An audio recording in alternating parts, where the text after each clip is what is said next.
की note speak में क्या क्या बोला जाता है, इसके साथ साथ मैं आपको ये भी बताना चाहूँगा कि आपको क्या क्या करना है। नई शिक्षा नीति मजाक नहीं है। छात्रों, प्राध्यापकों और समाज के बीच सेतु का काम है। इसमें शिक्षा, आदर्श, नैतिकता, गुणवत्ता, रोजगार के साथ साथ एक आदर्श समाज का निर्माण और रोजगार के अवसरों में स्थिरता प्रदान करने का है।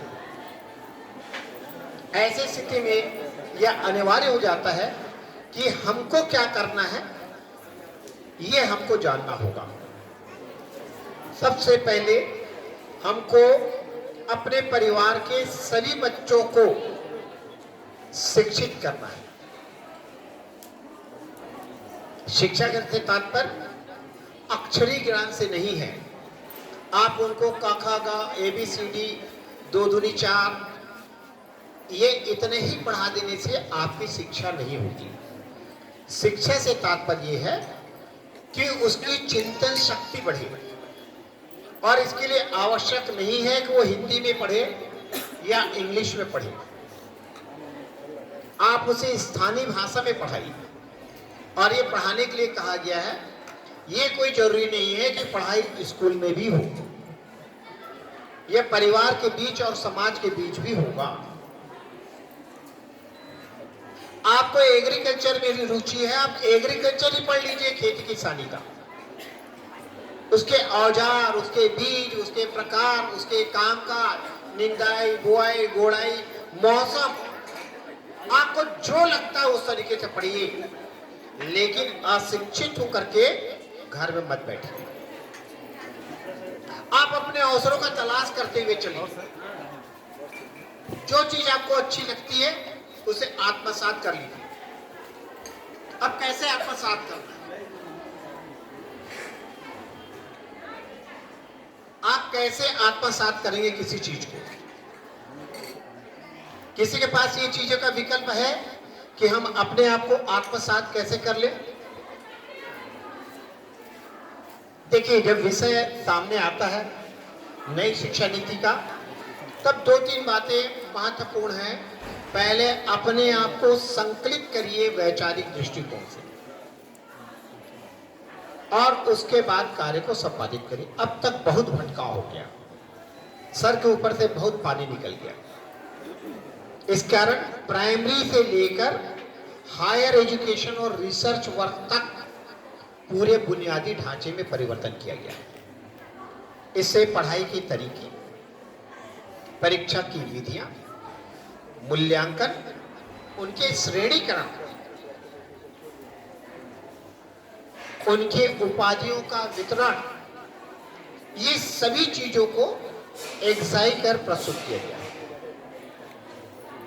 अब इन चीजों में आत्मसात या एकाग्रित होने का तरीका यही है, आप निश्चित मन से, नहीं मैं आर्ट्स पढ़ूंगा, नहीं मैं साइंस पढ़ूंगा, नहीं मैं साइंस में फिजिक्स लेके पढ़ूंगा, नहीं फिजिक्स में सूत्रों का ज्यादा है क्या, नहीं मैं बायोलॉजी में। ये जो भटकाव आपके और हमारे बीच होता है, इन भटकाव से हमको ऊपर उठना है, हमको एक संकल्पित होना है। कोई बात नहीं, आपका हिस्ट्री में रुचि है, आप हिस्ट्री भी पढ़िए और बॉटनी भी पढ़िए। आपकी रुचि को यहाँ पे दबाया नहीं जा रहा है, आपकी दक्षता को रौंदा नहीं जा रहा है। नई शिक्षा नीति के अंतर्गत आपको वो सभी सुविधाएं मिलेंगी जो कि आप अपेक्षा रखते हैं। बस सर आप संकल्पित होकर आगे बढ़े कि मुझे ये कार्य करना है। आप में से कितने लोग डिग्री लेना चाहते हो? BA, BSc, BCom कितने लोग होना चाहते हो? बाकी सब सप्लीमेंट्री वाले? अरे तो हाथ ही नहीं उठ रहे। अरे 2 हाथ थोड़ी उठाना है भाई। हाँ चलो ठीक है भाई। पर जो सप्लीमेंट्री आ जाएगा वो क्या करेगा? अच्छा, आप लोगों ने कभी सोचा है कि कुछ बच्चे 12वीं पास करके आते हैं, फर्स्ट ईयर में फेल हो जाते हैं, या फर्स्ट ईयर पास कर लेते हैं फिर पढ़ाई छोड़ देते हैं। ग्रेजुएट हो क्या? नहीं है। 2 साल पढ़ के छोड़ दिए, ग्रेजुएट हो क्या? नहीं है। अब हमारे पास विकल्प है अब तक, और चूंकि महिला महाविद्यालय है इसलिए मैं स्पष्ट कह रहा हूं, किसी की निंदा नहीं, किसी की आलोचना नहीं, जो सामाजिक परिपाटी है। माँ बाप अपनी बेटियों को 80% बेटियों को इसलिए पढ़ाते हैं कि आगे बोलो कि मेरी बेटी पढ़ी लिखी है। काहे के लिए? उनको बताने के लिए। वो कौन? समझ रहे हो? यहां पे शिक्षा का अवमूल्यन हुआ, जो उसका महत्व था वो खत्म हो गया। तब सरकार ने ये नई शिक्षा नीति में कहा, आप 12वीं पास है, मैट्रिकुलेशन।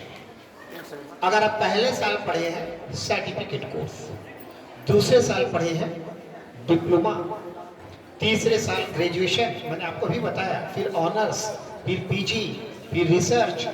तो आपके पास जब ये तथ्य आने लगेंगे तो आपको वो सभी चीजें स्पष्ट होगी कि हमको योग्यता किस में लेनी है, योग्यता किस में होनी चाहिए। आपकी रुचि जिस क्षेत्र में है आप उसको लेकर चलिए। 3 इडियट पिक्चर देखा है आप लोगों ने? वो फोटोग्राफर डंडा खाके इंजीनियरिंग पढ़ने चले गए। फायदा मिला क्या उससे? नहीं मिला ना। पर एक लड़का जिसको बड़े घर का बड़ा घमंड था, वो पढ़ना नहीं चाहता था, फोकट की डिग्री चाहता था। दूसरा जिसे डिग्री से कोई मतलब नहीं था, लेकिन उसे कुछ नए कर गुजरने की आवश्यकता थी, वो अपनी योग्यता लेके आए। बाद में सफल कौन रहा? वो पैसे वाला कि वो शौकिया पढ़ने वाला कि वो फोटोग्राफर? सक्सेस तो वो रहे जो अपने रुचि के विषय को पढ़ के गए और किसी प्रकार का दुराग्रह नहीं रखा। फोटोग्राफर फेल होते रहा, माँ बाप की गाली खाते रहा, पर उससे अपनी फोटोग्राफी नहीं छोड़ी। मालूम था कि उसके नाम पे डिग्री नहीं आनी है, लेकिन वो पढ़ते रहा। उसने अपना श्रेय दूसरे को नहीं दिया। ले जाते रहो जो ले जाना है, मैं तो ज्ञान अर्जन करने आया हूं, और बाद में वो उस शिखर पर पहुंचता है। तो ऐसे वातावरण समाज में नहीं रहेंगे। मैंने आपको एक फिल्मी उदाहरण देके समझाने की कोशिश किया है। अब आगे बढ़े। ये कैसा कॉम्बिनेशन होगा? इंजीनियरिंग पढ़ने वाला व्यक्ति फोटोग्राफी कर ले। अब सब कुछ हो सकता है, मालूम है कि नहीं? सब कुछ हो सकता है। खड़े हो। नहीं इधर उधर मत देख, शर्माने की बात नहीं, खड़े हो जाते। नहीं तेरी बाजू वाले बोल रहा हूं जानबूझ के। क्या है ना, कई बार क्या होता है ना कि इसको मेरे को बोले तो पीछे पलटेगा ताकि उसकी ओर से हट जाए बात। चलो कोई बात नहीं, आप खड़ी हो गई ना। फोटो खींचना आता है मोबाइल से? हाँ, एक फोटो खींच। आपको मैं बहुत प्रैक्टिकल चीज बता रहा हूं। हो गया? अब उसको एडिट करके क्रॉप करके मेरे को भेज दिया।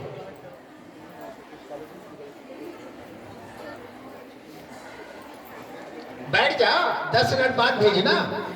और मेरे को नहीं भेजेगी तो सुमित सर को भेज देना। किसका नंबर है तेरे पास?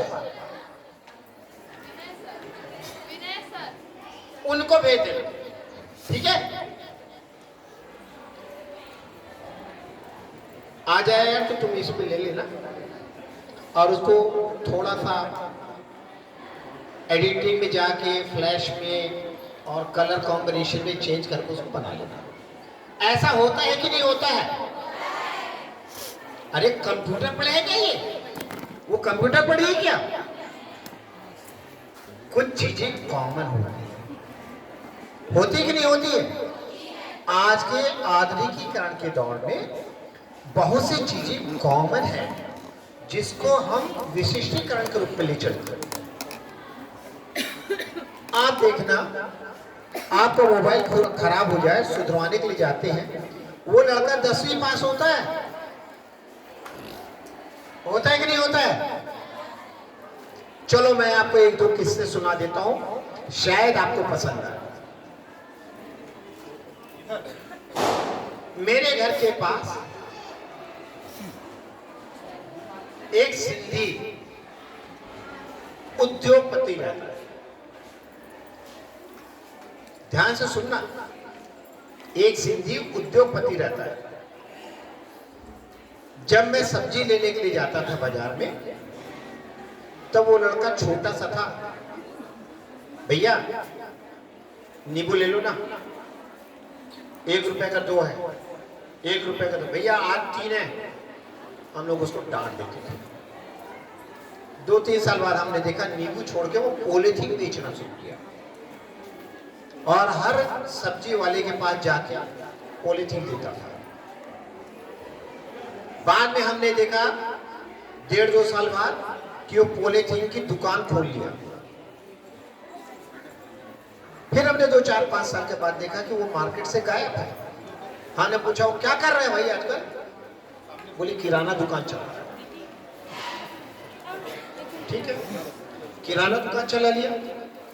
किराना दुकान के बाद 5 साल बाद मालूम हुआ को पान ठेला शुरू कर दिया। हमने कुछ समझा ही नहीं। उसने राजधानी बनने के बाद अपने पॉश एरिया के पान ठेले को 7 लाख रुपए में बेचा। ठीक, 2 लाख रुपए अपने जेब में रखा, 2 लाख रुपए घर खर्चा चलाने के लिए दिया और बोले 6 महीना मुझे भूल जाइए, मैं अब आऊंगा तो नया धंधा लेके आऊंगा। वो रायपुर से निकल के कानपुर,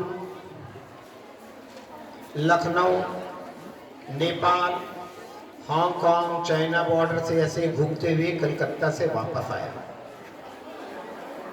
अब मैं उद्योगपति क्यों कह रहा हूं आपको बता दूंगा। फिर वो एक दिन समय निकाल के पंजाब वगैरह के, हरियाणा वगैरह से घूम के आया और जब वो आया तो एक छोटे हाथी में मशीन लेके आया, अपने घर के बाजू में स्टैब्लिश किया। ये जो घर घर बर्तन मांजने की जाली आती है ना, तार वाली, उसका उसे इंडस्ट्री डाला। 15 दिन इंस्टॉल करके मशीन को रनिंग करने के लिए उसको एक आदमी दिया गया था। उसको बोला कि भाई ये 15 दिन का तेरा ये पैसा हो गया, एले इससे दुगना पैसा, तू 1 महीना मेरे घर रह, मेरे को पूरा काम सिखा के जा। उसको दुगना पैसा दिया, आने जाने का भाड़ा दिया और पूरा काम सीखा, मशीन का मरम्मत सीखा।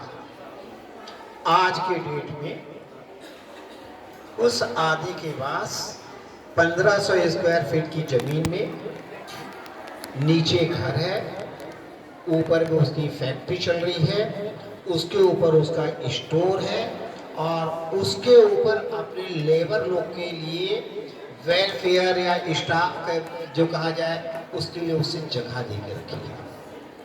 और उसका पूरा माल रायपुर, उड़ीसा और आंध्रा के बॉर्डर में बिकता है। अब मैं उसको उद्योगपति कहूंगा। वो 5वीं पास है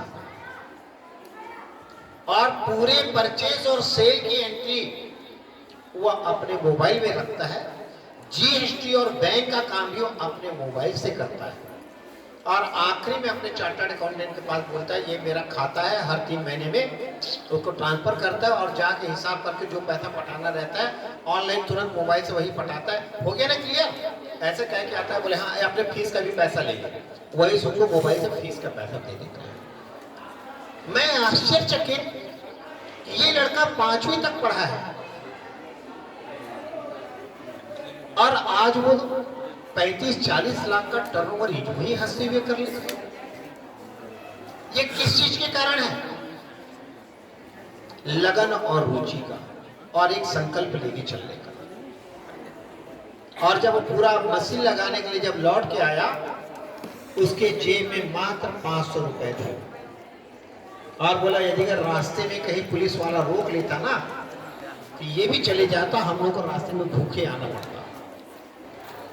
आप यदि अगर परमात्मा की दया से ईमानदारी से कार्य कर रहे हैं तो आपको संपूर्ण सफलता मिलेगी।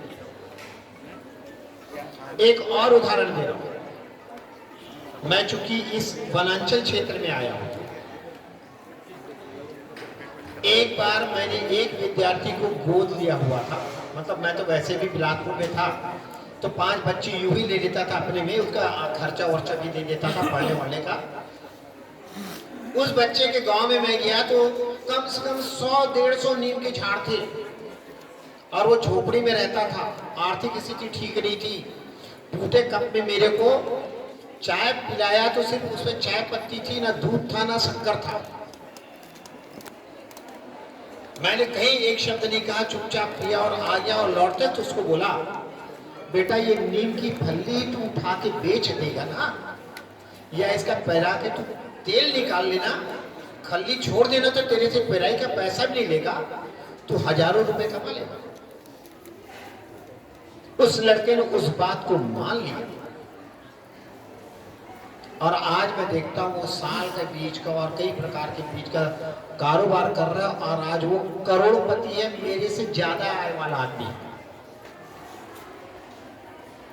क्या उससे बहुत अच्छी शिक्षा ली?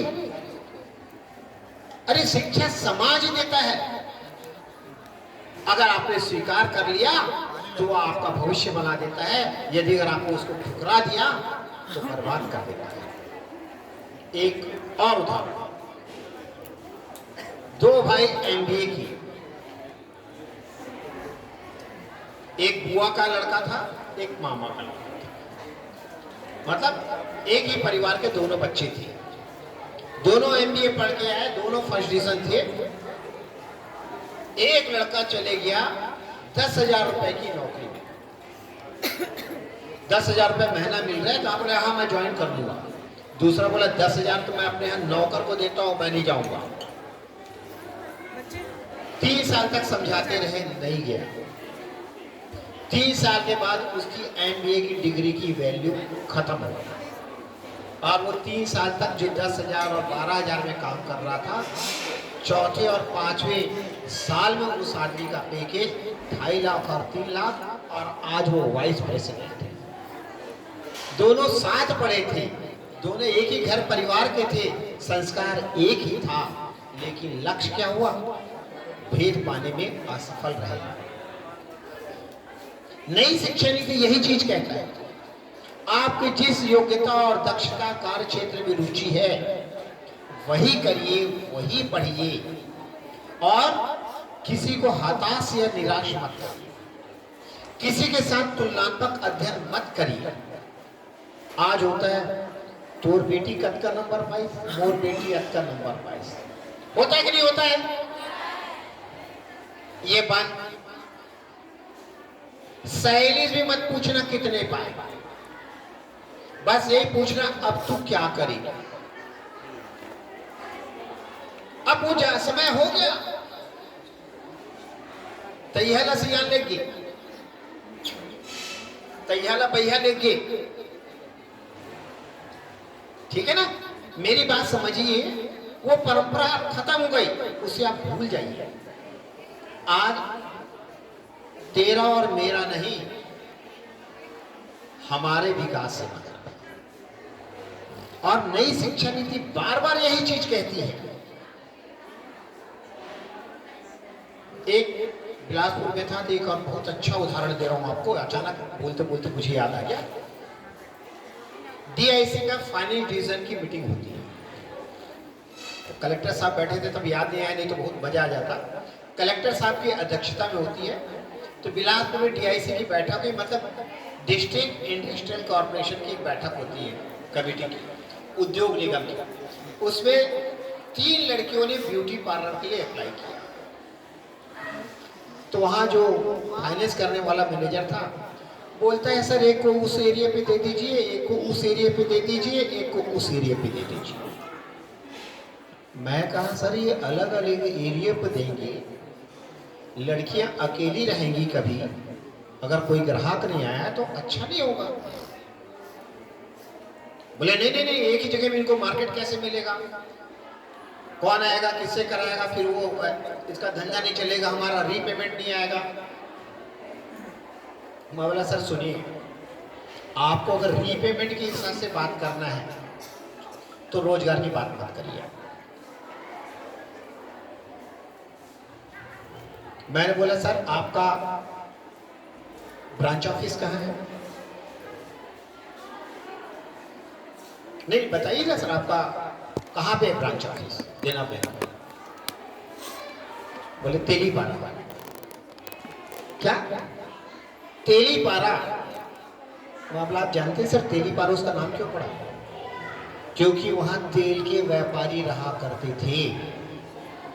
ऐसे ही मैं बाजार बनाऊंगा ब्यूटी पार्लर का, 3 लड़कियां रहेंगी, एक दूसरे के साहस बंधा रहेगा, ग्राहक अपने आप निर्धारित होते हैं, सबकी अपने अलग अलग विशेषता होता है। कोई फेशियल में, कोई आईब्रो, अगर 50 शौकीन के रहते हैं, अपने को नहीं मालूम सर, सब अपने अपने निपुणता डिसाइड करके तय कर लेंगे। कलेक्टर साहब को बात जमी, उन्होंने कहा यार ये बोल रहे हैं प्रोफेसर साहब, इनकी बात को दम लग रही है, ये कर दो। उस दिन 12 लोगों को सैंक्शन हुआ। 2 साल बाद वो तीनों लड़कियों ने पूरा पेमेंट कर लिया, जो दुकान थी उसके अपने पोजीशन में ले लिया, उसको खरीद लिया, और उसके इशारे पे जितने लोगों को बांटा गया था वो सब कुर्क हो गए और सबका पैसा डूबत खाते में चले गया। तो ये होता है आपके निर्णय लेने की दक्षता पर निर्भर। हमारा समाज हमें सहयोग नहीं करता, हम स्वार्थी होकर कार्य करने लगते हैं। नई शिक्षा नीति में इन्हीं सब चीजों को तोड़ने की कोशिश की गई है। नियमों का ज्ञान सबको होना, संविधान की परख सबको होना, तब जाकर यह कार्य पूर्ण होगा। नई शिक्षा नीति में ग्रेडिंग की बात कही गई है, कौन से ग्रेड, कौन से पॉइंट्स, ये सभी चीजों का आपको, और बाद में आएंगे स्पीकर्स, मेरे ख्याल से घनश्याम जी भी आएंगे, वो इसमें आपको डिटेलें बताएंगे। पर ये मूल्यांकन की पद्धति और ये कार्य प्रणाली, ये तकनीकीगत रूप से प्राध्यापकों के लिए है।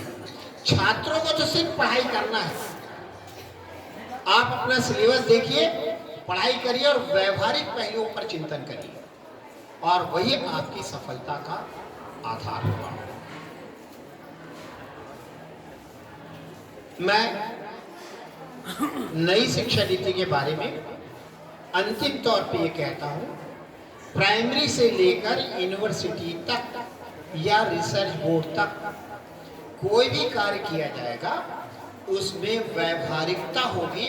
सिर्फ सैद्धांतिक पद्धतियों पर या सैद्धांतिक कथनों पर कार्य अब नहीं होगा। ठीक है, इससे किसी को कुछ पूछना हो, कोई संदेह हो तो पूछ सकते हैं। क्या हुआ मेरे फोटो का? दबाना नहीं भाई, चलो बाय बाय। धन्यवाद प्रोफेसर सम्माननीय तपेश चंद्र गुप्ता सर को। हमने उन्हें सुना और हमारे बीच मंच में हमारे lead college Ramakrishna Pratap Singhdeo college के सम्माननीय प्राचार्य आदरणीय गुप्ता सर यहाँ पे उपस्थित हैं। मैं प्राचार्य में से निवेदन करूंगी कि उनका पुष्पगुच्छ से स्वागत करें।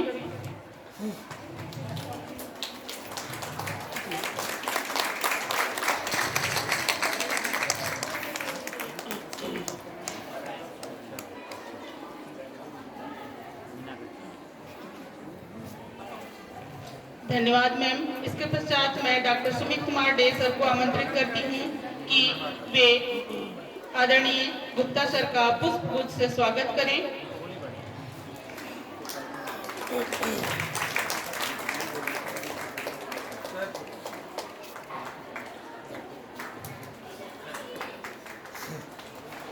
मैं प्राचार्य मैम से निवेदन करती हूँ कि हमारे बीच रिसोर्स पर्सन के रूप में उपस्थित डॉक्टर पतंजलि मिश्रा सर का पुष्पगुच्छ से स्वागत करें। आदरणीय सुमित कुमार डे सर से निवेदन करती हूँ कि वे भी उन्हें पुष्पगुच्छ से स्वागत करें। इसके पश्चात मैं प्राचार्य मैम से निवेदन करती हूँ कि हमारे बीच उपस्थित डॉक्टर प्रीति गुप्ता मैम का पुष्पगुच्छ से स्वागत करें। मैं आदरणीय वरुण कुमार कुशवाहा सर से निवेदन करती हूँ कि वे प्रीति गुप्ता मैम का पुष्पगुच्छ से स्वागत करें।